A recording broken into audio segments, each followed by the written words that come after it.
ليه محدش بيتكلم عن ساعة هارون الرشيد اللي خلت أوروبا تفتكر إن المسلمين بيستعملوا الجن؟ في سنة 807 ميلاديا الخليفة العباسي هارون الرشيد بعت هدية لإمبراطور أوروبا شارلمان. الهدية ما كانتش ذهب ولا كانت جواهر، كانت ساعة. بس ما كانتش أي ساعة، كانت ساعة ذكية. كل ساعة باب صغير يتفتح يخرج منه فارس يضرب جرس ويرجع.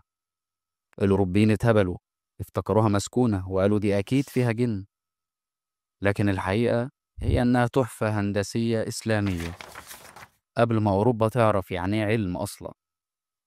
التاريخ ده مش مجرد حكايات قديمة، ده دليل إننا كنا رواد قبل ما العالم نفسه يصحى.